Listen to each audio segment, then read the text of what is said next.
Somos poucos, mas bons.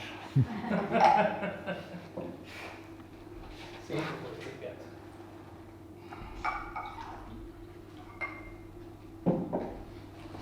Bom, antes de mais nada, boa noite a todos.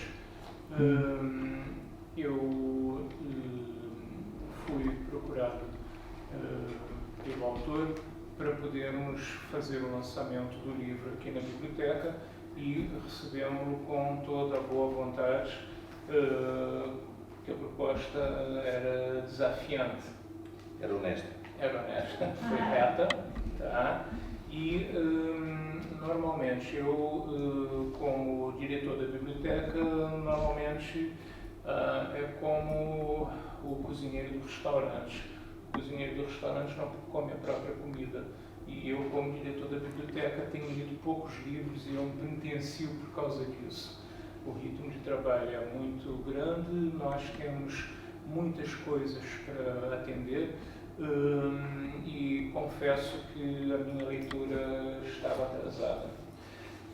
O convite obrigou-me a penitenciar-me. Porquê? Porque ele não foi apenas o convite para fazer a apresentação do livro.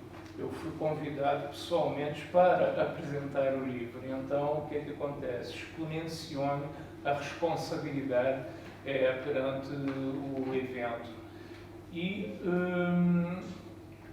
desafiado, fui ler o livro, ou melhor, fui ler os livros. E a poesia, que também não é um gênero que eu tenha muita proximidade, eu escrevo prosa histórica, portanto é uma literatura mais técnica, daquela que tem citações, notas de rodapé e justificativas, e o historiador não fala, quem fala é o documento, e o historiador dá voz ao documento. Lá fui eu ler poesia, lá fui eu ler uma ficção que me surpreendeu. Por quê? Porque é baseada em pesquisa histórica. E quando eu vou acompanhando as notas explicativas ao texto, porquê? Porque nem todos são açorianos, eu sou um estrangeiro, um estrangeirado, por assim dizer, conheço muitas coisas, mas há muitas mais coisas que eu desconheço. As notas do livro foram-me servindo como um guia seguro para poder entender as expressões, ou, vamos lá, para entender as graças que estavam ocultas no texto, como se fossem pistas de uma história de detetive. E qual a minha surpresa quando chego ao final do livro e encontro referências bibliográficas sólidas que me dão a compreender que o trabalho foi feito em cima de uma pesquisa histórica e de uma pesquisa histórica competente, uma pesquisa histórica séria. E não estou a falar isso porque estou na sua presença. Estou a falar isso depois de 40 anos de leituras, o que me dão um certo à vontade em avaliar, porque a função de um docente, como eu fui docente 30 anos, é de avaliar, e nós estamos a ser permanentemente avaliados da mesma maneira como nós permanentemente avaliamos. E o que é que eu encontro? Eu encontro duas histórias deliciosas, duas histórias encantadoras e duas histórias que me falam muito enquanto açoriano adotivo. As histórias são a respeito de uma ilha que eu tenho uma afinidade pessoal. Eu, quando estive no Pico, vivi alguns dos melhores momentos da minha vida. Foi no Pico que eu conheci a atividade do whale watching, que era uma coisa que eu só tinha ouvido falar primeiramente no Brasil, e numa época em que aqui nos Açores isso ainda não era uma atividade turística plenamente desenvolvida. Foi uma experiência que, enquanto eu viver, não vou esquecer.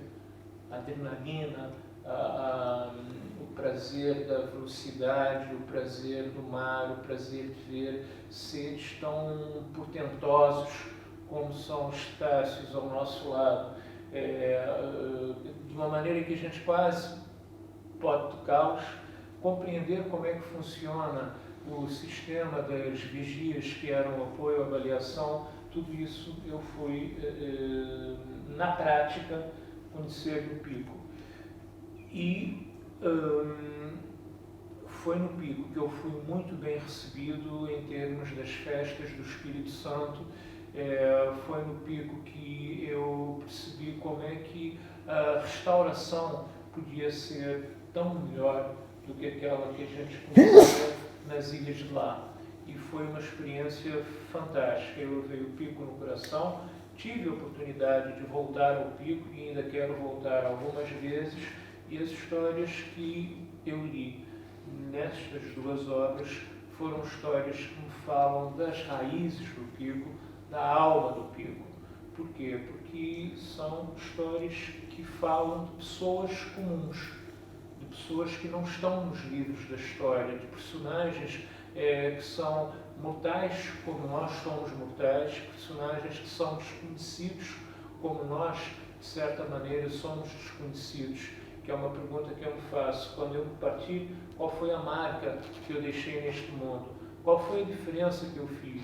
O que eu fiz para poder melhorá-lo? Qual foi a diferença que eu trouxe ao mundo que me cerca, ao mundo que me rodeia? E essas pessoas, de alguma maneira, nestas narrativas, elas mudam o seu meio, elas mudam o seu círculo, elas mudam estas ideias que as pessoas muitas vezes têm, que são as mesmas questões que hoje às vezes nós temos.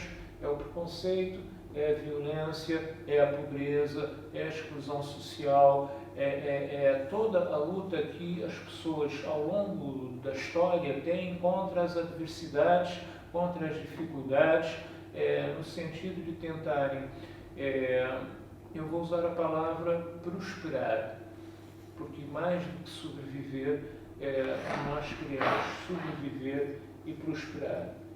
E de alguma maneira ter o nosso círculo, de alguma maneira ter os nossos amores, os nossos afetos, que é outra figura que eu encontro em ambas as obras. Porque vão constituir família, porque vão proteger as pessoas que amam, porque vão tentar fazer com que essas pessoas cresçam, progridam e sejam socialmente úteis. E, nesse sentido, são histórias que encerram em si uma moral, são histórias que encerram em si uma promessa de esperança que, de certa maneira, elas nos enchem de orgulho. Eu aprendi a conhecer um pouco do Pico e da sua sociedade nos mistérios, porque fala de gente do povo que tem dificuldades, que nasceu na miséria, que cresceu na pobreza e que tenta fazer por si, que tenta orientar a vida e que com o seu braço, com a sua coragem, com a sua fé, alcança. Porque uma das coisas que hoje nós temos muita falta é de esperança. E esta obra dá-nos esperança. Ela faz-nos renovar essa fé de que tudo vai dar certo e que não é só uma propaganda, que não é só um slogan. No Torna a Viagem, chama-me a atenção o Brasil que eu conheço tão bem, o Brasil onde eu vivi 30 anos, o Brasil onde eu cresci e onde eu conheci tantas histórias de imigrantes. Esta é uma história de um imigrante açoriano, uma história que eu não conhecia. Eu estava acostumado com a história dos escravos africanos, eu estava acostumado com a história dos portugueses que vão para o Brasil tentar uma oportunidade melhor, aqueles portugueses que dormem em cima dos sacos de batatas e de mercadorias no fundo das mercearias, porque não têm dinheiro para alugar uma casa, para alugar um quarto, e a sua vida, o seu destino é trabalhar e poupar e tentar crescer onde nós temos figuras como, por exemplo, o Irineu Evangelista de Souza, ou o Mauá, que começou dessa maneira, sem nada, e que, graças às oportunidades que a vida lhe deu, quando ele chega no auge da sua carreira, ele tem uma fortuna pessoal, e nós sabemos disso porque quando ele foi à falência, ele fez o rol das suas dívidas, do seu patrimônio, e é uma das poucas pessoas no mundo que eu conheço que faliu e que pagou os débitos aos seus credores, que é uma coisa que hoje em dia não se faz mais. Mas lá naquele momento, pelo rol dos seus devedores, dos seus créditos, dos seus débitos, ele tinha uma fortuna semelhante à do Império Brasileiro num ano. Ou seja, o Mauá pessoalmente, com seu império industrial, com seu império comercial, ele tinha um patrimônio igual a um ano de receita do imperador do Brasil. Tá?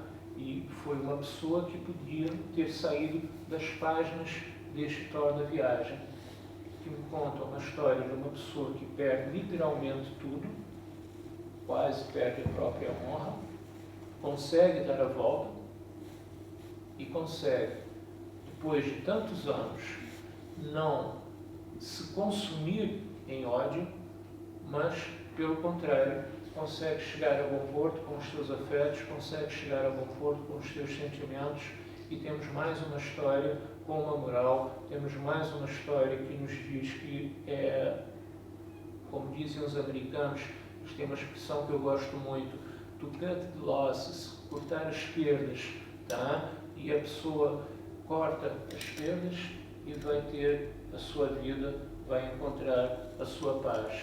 E paz hoje é um dos bens que nós mais necessitamos.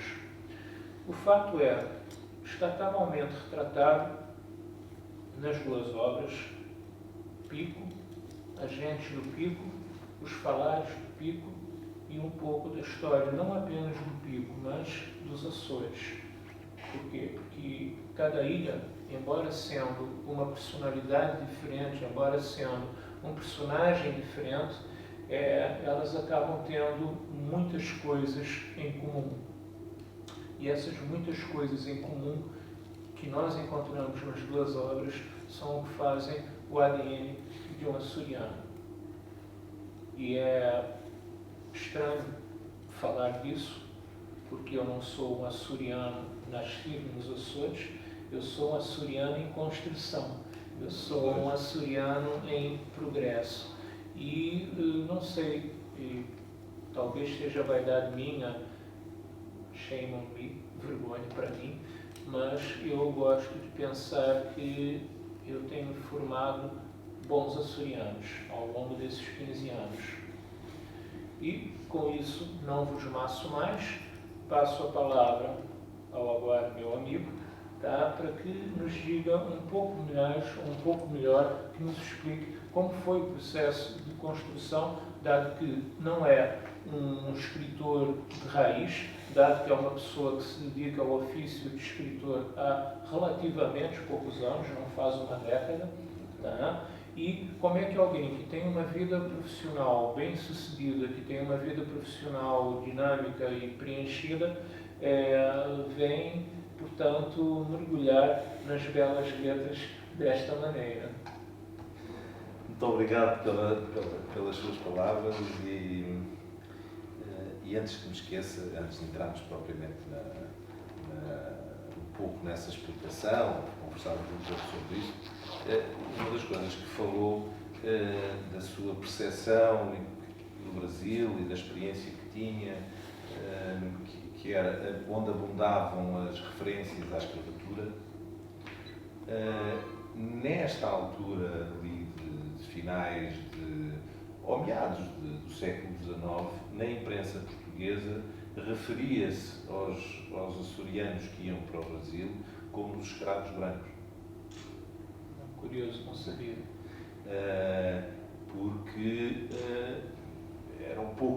Porque era essa a sensibilidade que se tinha de quem ia para lá, que era uma escravatura diferente. Era uma escravatura diferente. Há várias referências a isso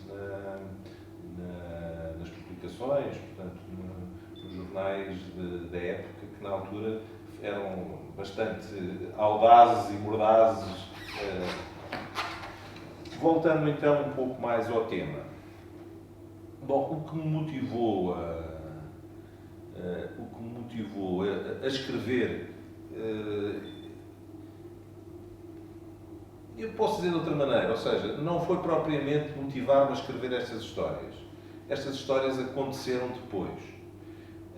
O que se passa foi que vim aos Açores, conheci o Pico, e como dizem de vez em quando, na brincadeira, porventura me terei picado, porque ficou algum bichinho, e daí, não querendo ficar só pela rama daquele conhecimento que era passado e que é muito contado, acho que todas as terras têm um pouco esta lógica do fado, daquilo que nos aconteceu de mal, etc. E ali o Pico, pronto, naturalmente tem o ouído, etc. Aquelas pragas, aquilo que aconteceu, a fatalidade. Eu quis ir um pouco mais fundo, quis perceber um pouco mais.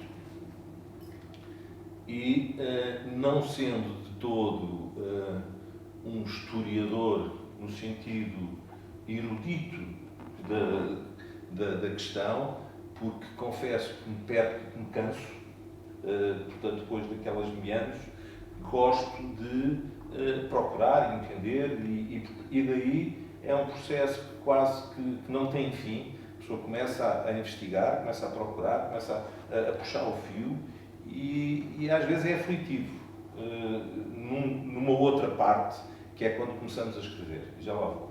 Porque uma pergunta sempre traz outra pergunta. Exatamente.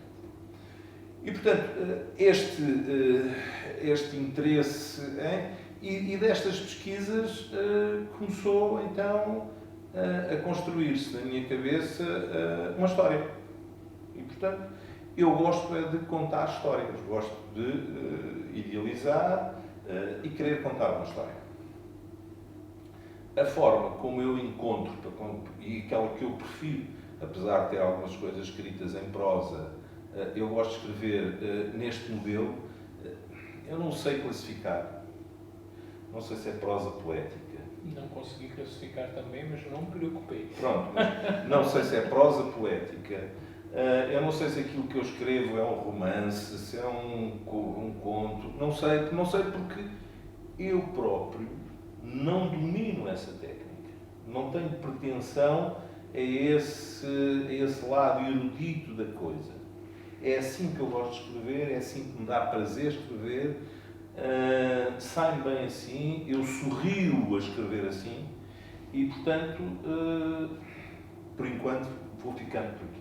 Sim, é uma maneira personalíssima, mas não é uma maneira nem má nem boa, é uma maneira. Exatamente. É uma expressão. Exatamente. É assim que ela me sai. É assim que ela me sai. Por exemplo, eu fiquei curioso, uma pergunta que me surgiu. Hoje a gente fala tanto em violência sexual, hoje a gente fala tanto no papel da mulher. Como é que chega, por exemplo, ao detalhe do personagem que mandava vir açorianas para explorá-las num lugar tão distante como o sul do Brasil? Isso está documentado. Como é que chega a isso? Isso está documentado, senão eu não teria. Acho que é um tema tão sensível, concreto, que eu não teria coragem de o ter inventado.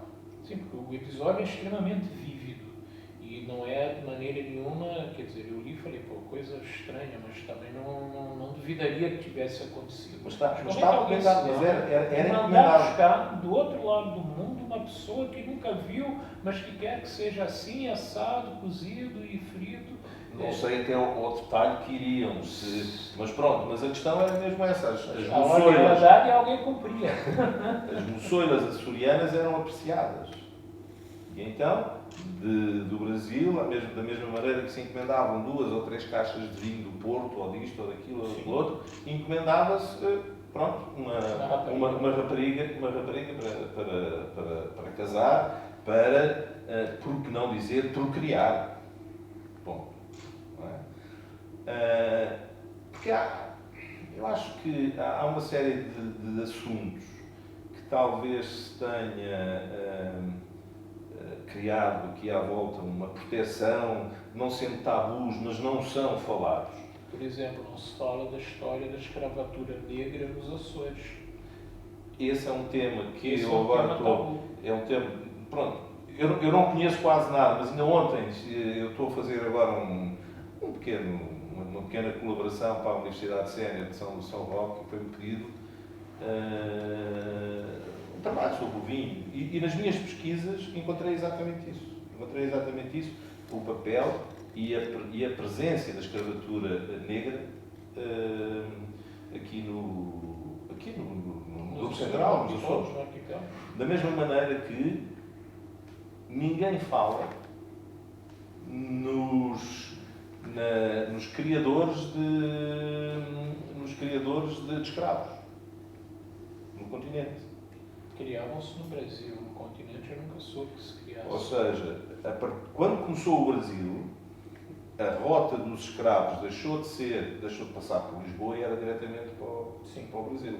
Começou a haver escassez de mão de obra no continente.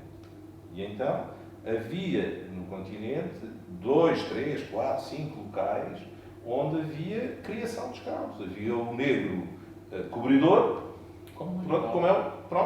e 10, 15, 20 negras que o único objetivo que tinha aquele complexo era exatamente produzir mão de obra, produzir escravos. Pronto.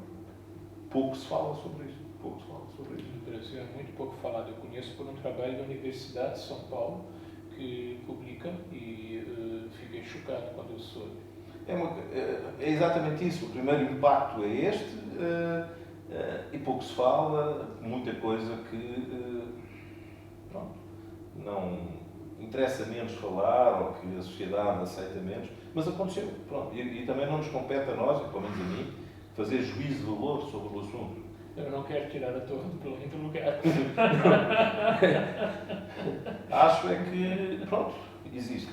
Da mesma maneira, e retornando um pouco aqui, eu acho que, eu pelo menos tento falar de alguns assuntos mais sensíveis, e nestes casos destes dois livros, porque é histórico, ou baseado em situações históricas, fica mais facilitado, porque de facto aconteceu.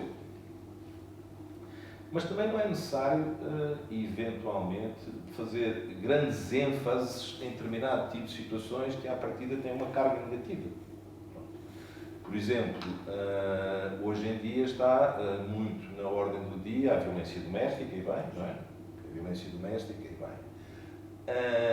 Que é uma coisa retratada também nos seus mistérios. Tem, exatamente. Há ali um momento em que ela sucede, claramente, inclusivamente, tem um desenlace fatal. Pouco se fala, ou pelo menos não se fala muito sobre a questão do alcoolismo, que é uma situação. Pronto. Mas eu acho que se pode e deve falar sobre estas coisas, não propriamente en passant, desvalorizando completamente, mas também não se deve deixar de falar delas, ou seja, branqueá-las. E, nesse sentido, eu tento incluí-las. As histórias aparecem só depois de eu saber mais qualquer coisa. Ou seja, depois do trabalho da pesquisa, Depois do trabalho da leitura. Depois do trabalho de pesquisa. E então começa o lado aflitivo, como eu estava a falar, porque a partir do momento que eu começo a escrever, há momentos em que, apesar de eu não querer, de maneira nenhuma, porque não tenho bases para isso, e portanto não tenho pretensão ao tecnicismo e ao detalhe, fico aflito quando isto aqui, se calhar, não é, mesmo assim, se calhar não é tanto assim, eu tenho que ir procurar mais. E então obriga de facto a esmiuçar um pouco mais para nos trazer mais. Isso é que a nota é importante e por isso ela nos serviu como um guia seguro nas narrativas. Por quê? Porque há coisas que a gente realmente pensa, mas o que é isso? E E aí eu sou remetido à nota e a nota me esclarece. Penso que... Certo, mas isto é um pouco a explicação de eu, como autor, poderia ter-me refugiado completamente na ficção e na minha imaginação e ter situado isto de outro lado qualquer e de repente o Pico já podia estar ao lado de Santa Maria, enfim, porque a ficção permite isto e a imaginação assim o permite, mas não é muito esse o meu campo. Gosto de teorizar, gosto de contar histórias, gosto de as imaginar, mas gosto de pensar que quem me lê se consegue situar no espaço e se imaginar de facto as coisas a acontecer. É aqui onde eu gosto de situar. Então vou-lhe fazer outra pergunta, se me permitir a liberdade. Para quando a gente pode ter uma história ou duas ou mais sobre as outras ilhas?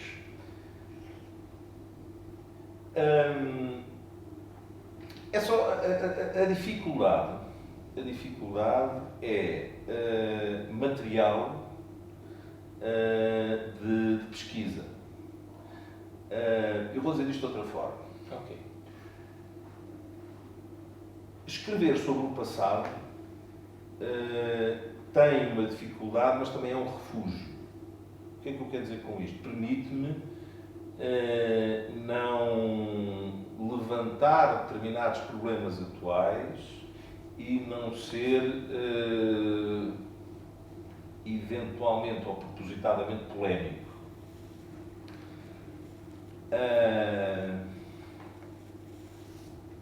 Escrever eventualmente sobre o Pico, na atualidade, há temas magníficos. Mas eu senti sempre que se o fizesse para ser real, eu iria potencialmente hostilizar uma ilha que tão bem me recebeu. Compreendo. E acho que não há necessidade. Poderia-me escudar exatamente na minha... Pronto, sou eu que escrevo, portanto escrevo à minha vontade, mas não há necessidade.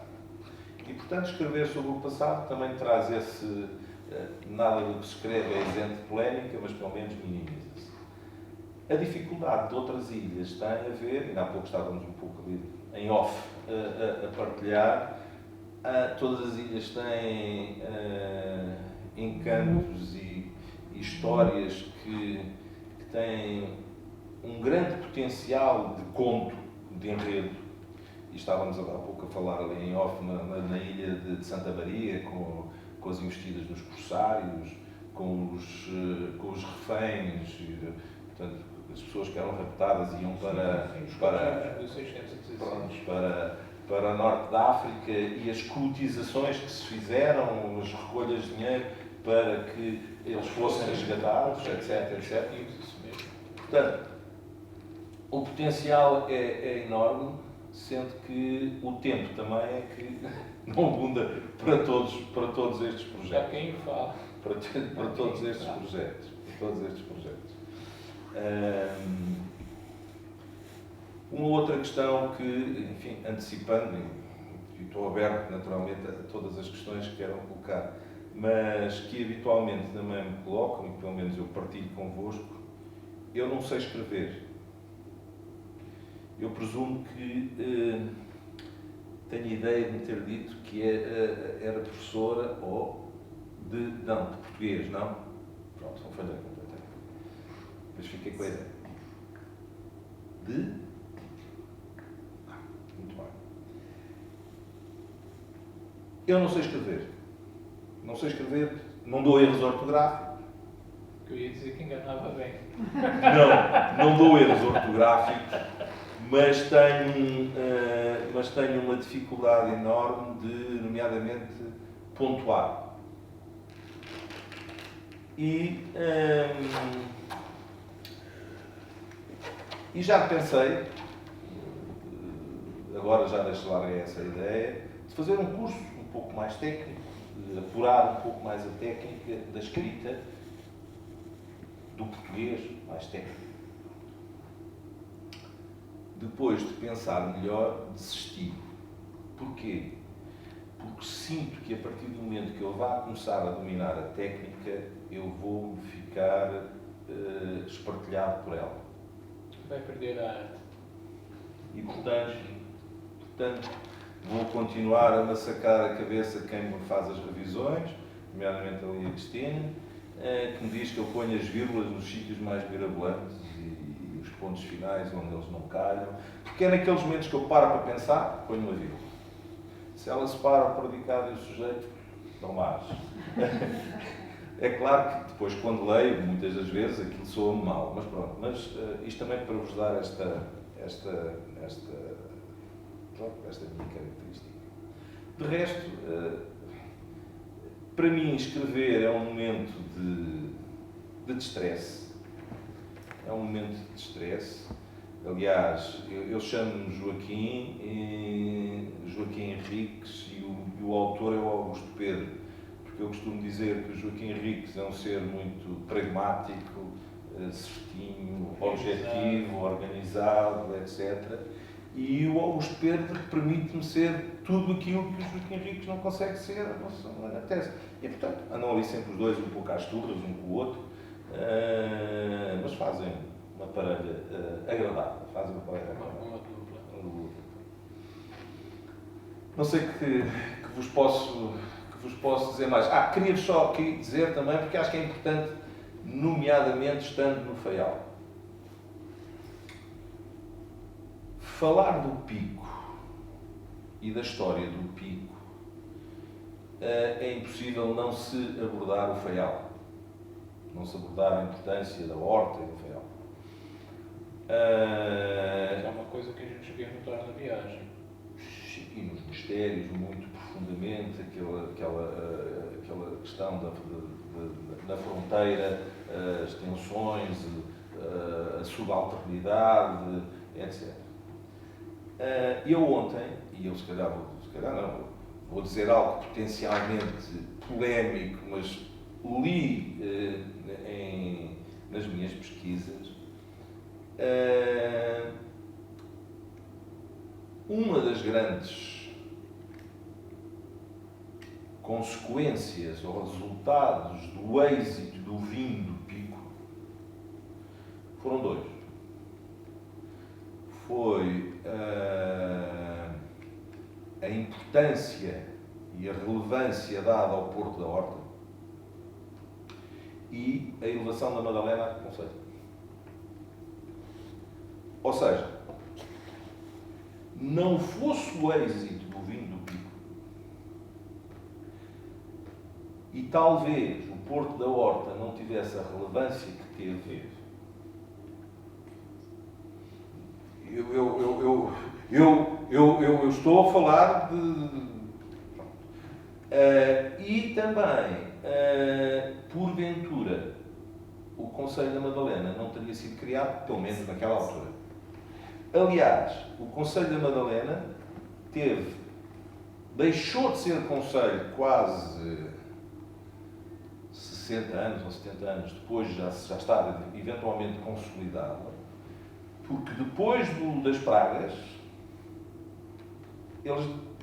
A receita declinou e eles deixaram de ser Conselho durante 3 anos. Portanto, a importância do vinho era de tal modo presente e evidente que o autor que eu li, salvo erro, Avelino, qualquer coisa de Menezes, que é um dos grandes historiadores, os Açores. E eu não devo estar a confundir, foi recente, refere que, porventura, um dos grandes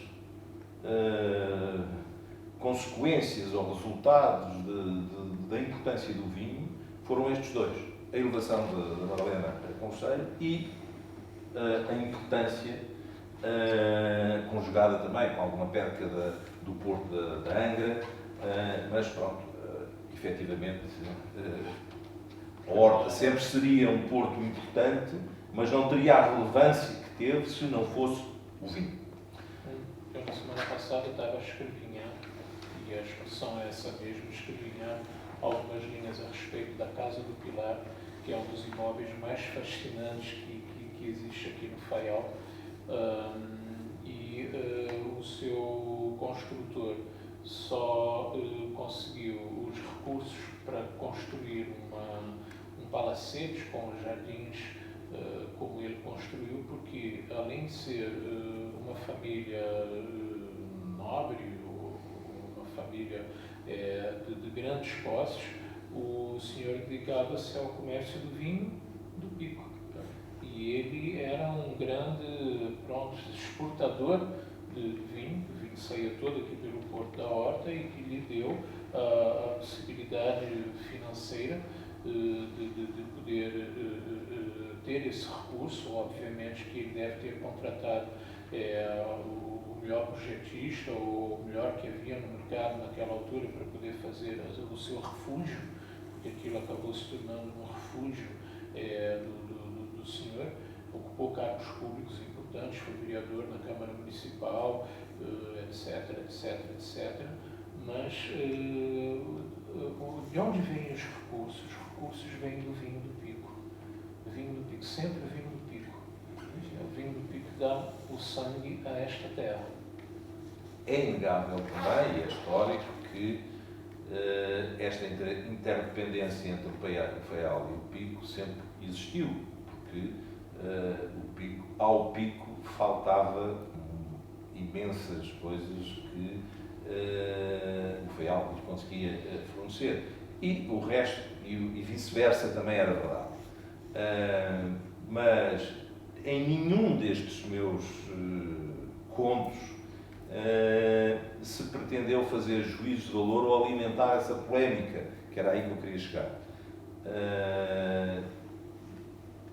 Morando no Pico, não alimento a lógica de que o Faial só tem, o melhor que tem o Faial é a vista para o Pico, e versa ver, não alimento, achas, esse para mim são ditos. E também tive o cuidado possível, e fiz algumas perguntas nesse sentido, para que os nomes, os apelidos aplicados não pudessem ter reflexo em pessoas reais, nomeadamente os Araújos, que, enfim, que são a família do Faial, a família Fidalga, em que eu falo aqui nos dois, e foi só meramente por... estão os dois livros, mas não tem necessariamente que ser a mesma família, claro, nos dois. Foi meramente para minimizar o risco, para não pôr outro apelido que poderia aumentar o risco de ter existido mesmo. Eram da Graciosa Araújo? Ui. A Graciosa também dava umas histórias engraçadas. Olha, foi a minha interpretação da história do Pico, da história sofrida de facto desta gente, e a minha maneira de a contar. Também refugiei-me já agora na questão do Torna, porque não tinha bases, não tinha onde procurar, e achei que eventualmente, ou quase certeza só por si, era outra história inteira de falar sobre a estadia no Brasil. Ou seja, o que é que teria acontecido. Portanto, achei que me iria enredar de tal maneira que só me iria fazer mal, porque não tinha onde procurar isso. Mas é também já uma pergunta que já me fizeram: então, porquê é que não falou mais, porquê é que não desenvolveu mais a vida no Brasil? E assim, pois, ver novelas atualmente não ajuda para tentar sustentar isso. Precisava de ajuda especializada. Eu aprendi os Açores em Florianópolis, que é uma ilha em Santa Catarina. Costumam dizer que é a 10ª ilha açoriana. E em Florianópolis existe uma fundação chamada Fundação Franklin Cascais. E a Fundação Franklin Cascais, ela é dedicada a estudos de etnografia. Ou seja, se quisermos saber de folclore e de coisas assim e assado, ali é o lugar. E eu me lembro que Fundação Franklin Cascais. Franklin Cascais com capa. E o Cascais é com R, salvo erro. Ok. Tá? Eu me lembro que há muitos anos eu estava ainda no Brasil e uma das minisséries que fez sucesso na televisão era a respeito das bruxas açorianas. Ou seja, uma das coisas que passa para o Brasil com a imigração são as coisas da magia, dos feitiços, né? Que é uma coisa que aqui nos Açores eu honestamente não ouço falar. Tá? Eu sei que é outro tema que é curiosíssimo e que eu não consigo pistas. Por exemplo, existe uma arte divinatória tipicamente açoriana, que é o livro do Senhor Santo Cristo, onde as senhoras de São Miguel fazem adivinhações. Tá? Então, da mesma maneira que se jogam cartas de tarô no continente e se jogam búzios no Brasil, nós temos uma arte divinatória açoriana. Só que nunca ninguém viu com ela, ou pelo menos nunca ninguém a rotulou como isso. Tá? E eu não era muito a minha área de interesse ou de concentração, mas chamou a minha atenção o sucesso que aquela minissérie fez na televisão na época, justamente retratando essa vertente desconhecida da cultura açoriana. Ou seja, as senhoras eram conhecidas no Brasil por conta do que faziam, quer dizer, a bruxaria não deixa de ser uma espécie de técnica de sobrevivência, né? Ou de, se preferirem, já tomando como medida a escravatura, uma forma de resistência à opressão. O sincretismo religioso dos deuses africanos no Brasil com os santos cristãos é justamente uma maneira de tentar resistir e de sobreviver. É uma estratégia de sobrevivência. Mas é outra área cinzenta do conhecimento que nunca ninguém se debruçou. Eu, nas minhas pesquisas para o Torna, deparei-me com essas situações das bruxas no Brasil, das referências a elas, etc. Engraçado. São coisas que aqui não são muito estudadas. Não é, presumo, mas eu vou falar disso, o sítio talvez certo para fazer este apelo, mas uma das coisas que eu tenho em mente escrever e está a germinar, um pouco, mais uma vez, em redor do Pico, mas não tem necessariamente de ser em redor do Pico, é escrever sobre o tema das baleias. Mas há tanta coisa já escrita nas baleias, do baleeiro, do homem dos botes, e disto e daquilo e daquilo outro, mas não há, pelo menos que eu conheça, na perspectiva da mulher do baleeiro, da esposa do baleeiro, daquela que ele ia para o mar, e é inegável, não se lhes tira um grama ou 1 quilo, ou o que seja, da coragem que era a necessidade para o sustento, de irem para o mar, mas em terra ficava alguém que assegurava A unidade familiar. A unidade era, como eu costumo falar tanta vez, era como o capa da matemática, era aquela constante. Ele podia ir, eventualmente, ter os seus desvarios alcoólicos, mas ela continuava no outro dia, de certeza, a fazer um pequeno almoço, a ir tratar das coisas, etc, etc, etc. Estou com dificuldades de pesquisa de fontes, porque as senhoras que ainda existem e que são desse tempo têm algum pudor em conversar. Portanto, está em germinação. Exatamente, mas tem algum pudor em conversar, em abordar alguns temas. Mas pronto, mas é um projeto que está. É porque é interessante, porque uma das coisas que hoje é moda aqui nos Açores ou na Universidade dos Açores é justamente a história de género. Todo todo mundo quer fazer investigação em história de gênero, as investigadoras estão todas curiosíssimas a falar sobre isso. É uma coisa que eu acho que está vindo muito ao de cima. Pronto, não sei onde é que isso vai acabar. Pois eu Mas confesso é que um eu não vejo, aceito essa visão, mas eu não me revejo nela, digamos assim. Não me revejo nela. Eu acho é que é um lado menos falado.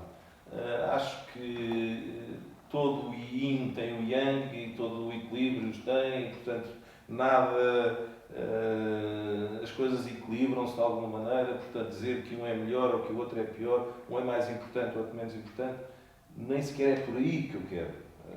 O que eu quero eventualmente dizer é que se um dos lados não existisse, o desequilíbrio existia.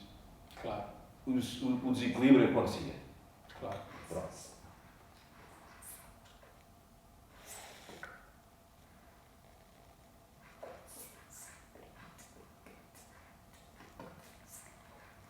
Sim.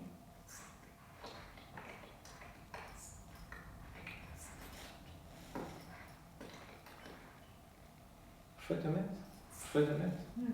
Mas não será por isso que não se pode criar uma história que não tem necessariamente que ser ela a personagem principal. Não é nesse aspecto. Isso aí vai da arte e do engenho possível de quem escreve, que eventualmente até poderá ser mais que seja a personagem aparentemente secundária a mais importante da história. Sim.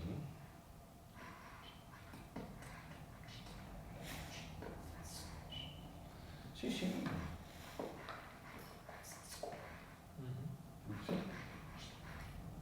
Sim, haviam muito poucos, era uma minoria aqueles que eram mais a tempo inteiro. Era uma minoria. Quando tocava lá o sino, quando tocava lá o foguete.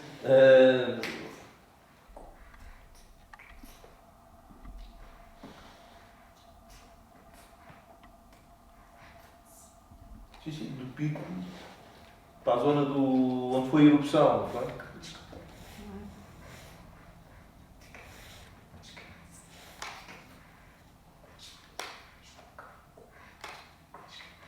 Eles vinham de salvo erro da zona de Santa Luzia, do concelho de São Roque, Santana, etc. E vinham para aqui em determinada altura. Mas, isto é um apelo, e eventualmente, se conhecerem alguém daqui, desta altura, daquela, nomeadamente ali, antes da erupção dos Capelinhos, e que pudesse conhecer de alguma forma essa realidade, seria bem-vindo. Deve ser difícil, muito difícil.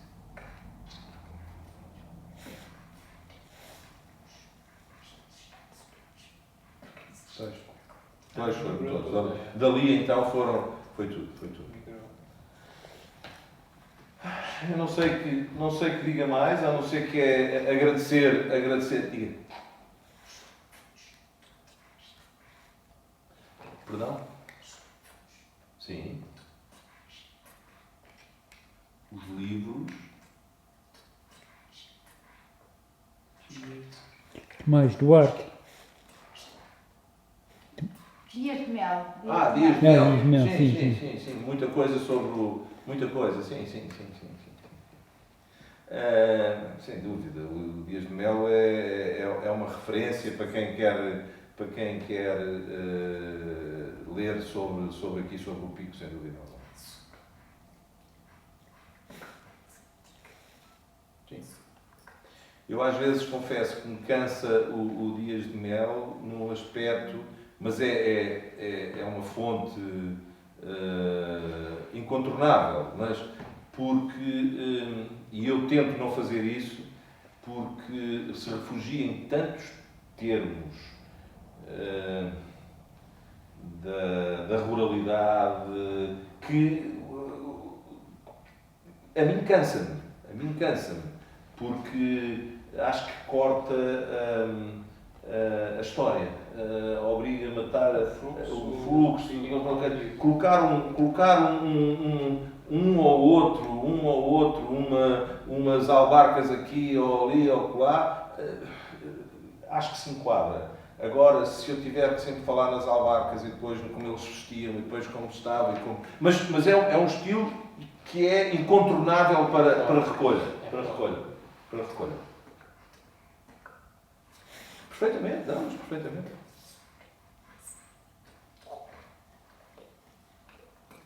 Sim, ele era da Calheta do Esquina.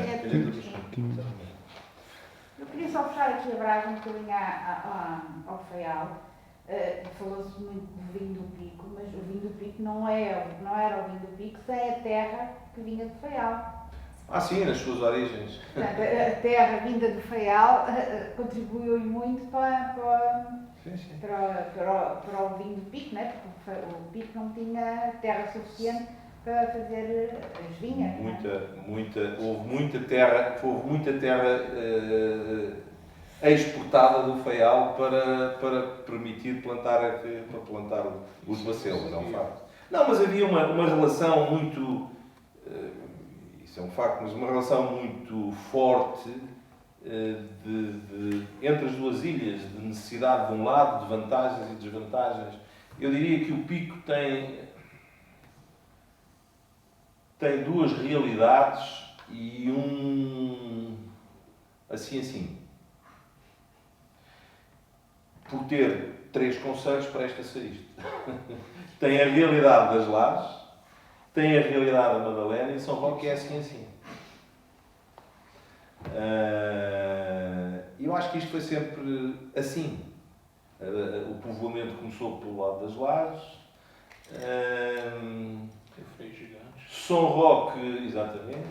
São Roque, isto é a minha leitura do que eu li, ninguém me deu esta conclusão, mas quer dizer, apesar de ter ali algumas bases, São Roque só é levado à vila porque,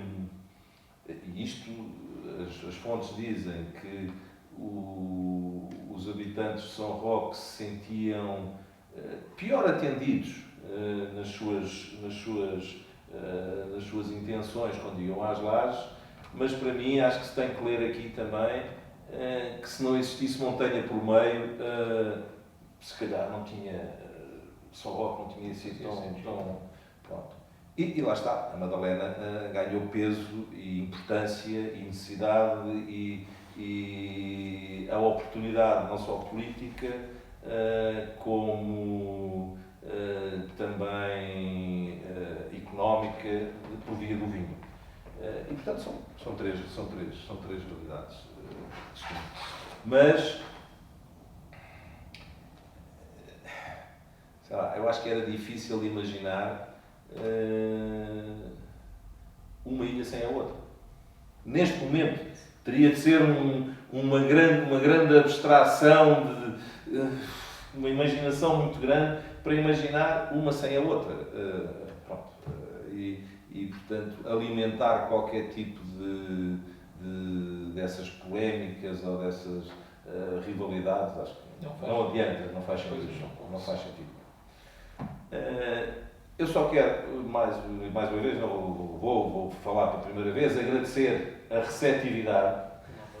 Para mim é sempre um prazer ter estes momentos, porque também é um dos momentos altos para mim, enquanto escrevinhador ou escritor, de poder estar aqui nestas conversas. Há pouco estava aqui a dizer que este stress, este nervoso de saber o que é que leem daquilo que eu escrevi, porque é sempre magnífico as interpretações e as leituras daquilo que nós escrevemos são imensas vezes as situações ou os momentos em que eu penso, quando escuto, falam daquilo que eu escrevo, eu digo assim, é incrível, eu não pensei nada daquilo. Como é que conseguiram ver aquilo que estão a dizer? Porque eu não passava nem pela cabeça qualquer situação daquelas. E, portanto, mais uma vez, os meus agradecimentos. É sempre um local onde eu venho com prazer. Já tive aqui outros momentos, tenho ali um participante aqui de uns momentos que tivemos aqui, numa brincadeira de escrita criativa, é sobre aquilo que lhe dizem. Eu não consigo ver daquela forma, mas pronto, acho que partilhámos ali uns momentos agradáveis de enquadramento, de vamos para a esquerda, vamos para a direita, vamos explorar mais isto, vamos explorar mais aquilo, e portanto foram aqui uns momentos, eu acho que agradáveis. Teve para ser feito aqui a apresentação do meu livro anterior a este, por 2 vezes, e quando não há a primeira, não há a segunda, não acontece a terceira. Isso foi o bicho que assim determinou. Claro. Mas é sempre um prazer vir aqui e estou à disposição da biblioteca e daquilo que possa, daquilo em que eu possa ser considerado como útil. Mas o prazer é todo da biblioteca. Muito obrigado. Foi um gosto. E muito obrigado. Mas estas surpresas, quando são assim, tendem a ser as melhores. Agora vamos ver depois da sua leitura. Eu costumo sempre dizer que, porque eu pratico isto, quando começo a ler um livro, eu violento-me potencialmente até ao 5º capítulo. Ou a história me agarra até ao 5º capítulo, ou é um candidato potencial à prateleira. Ponto. Portanto, se praticarem isso, sim senhor, com todo o gosto, naturalmente. Muito obrigado. Eu é que agradeço.